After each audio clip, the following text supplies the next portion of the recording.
Thank you, Anthony, Natalie, and Ed. Congratulations on the movie. Thank you. Thank you, man.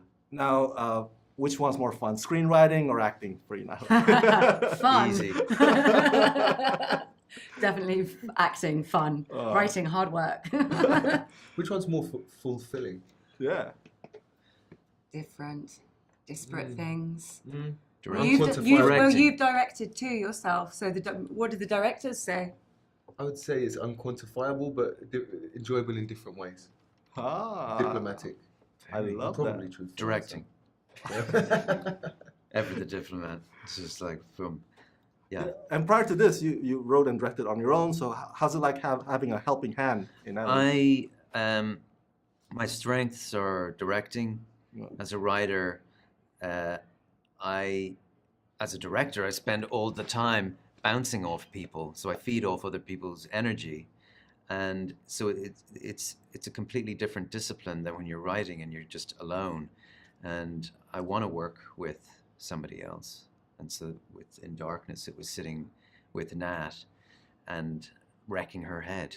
and then she would wreck my head, and you kind of the friction. Yeah, you bash off each other. Gold came out of the friction. Yeah, and you sit down and you figure it out and you map it all out, and that was the fun of it. But for me, I need to be with people and use their energy, basically. That's what we were doing. He's an extrovert. An introverted extrovert. You're an introverted extrovert. And I love your character as an anti-hero kind of in my book. What's it like working with one of the world's most beautiful women, Natalie? It was obviously a big reason, that I signed on was to act opposite Natalie. It's like I'm just trying to improve as an actor, and I'm trying to find the truth and understand the process analytically. Understand the process better, and the way you do that is by working with people, as talented as Natalie. Ed is so diligent. He showed up to rehearsal with all these notes. Anthony and I were so impressed. Yeah. You sort of got out of your bag all these notes, and we were like, wow, this is amazing. Well, I did think this morning in the hotel, I was like, I should have brought my notes, because then I could have gone back through them and I would have had good anecdotes to answer. But the truth is that, that whole process is just to get me to day one, or rather to get me to day 5. By the time I'm on day 5 or whatever, I don't need the notes. We're in the zone, and after that, and then I suddenly thought, I don't even know where those notes are. Oh, really? Yeah. Do you do that in everything? Every single thing. Yeah. That's good. Even auditions sometimes. But the notes are only 2 pages. Yeah. Or 3, but I remember the book. I love that. Now, I'm assuming playing a blind person when you yourself are not blind is challenging, even to Al Pacino in Scent of a Woman. Sure. So what are some of the things that you had to do to make sure that comes across convincingly for you on the screen?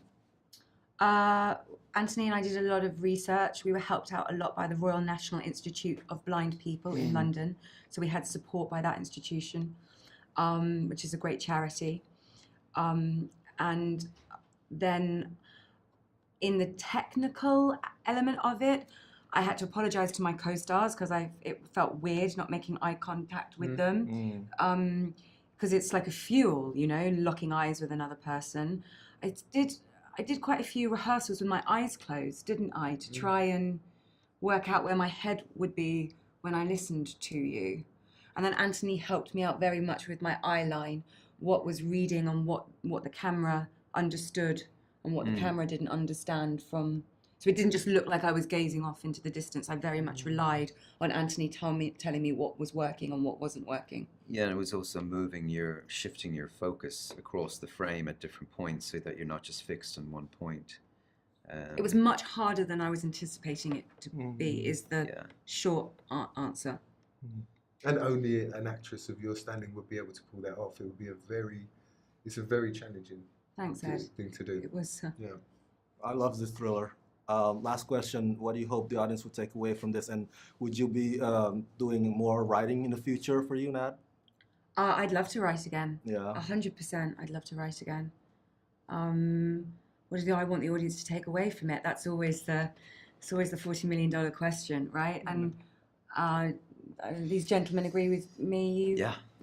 you want them to take what they want from it. Precisely, yeah. It's The not cop- for- the it's not- cop-out answer. It's not, yeah, but it's Yeah. true. It's not for us It to is true. say. Mhm. When you try and enforce onto people the themes that you found in it or what you want, that's when you're in danger.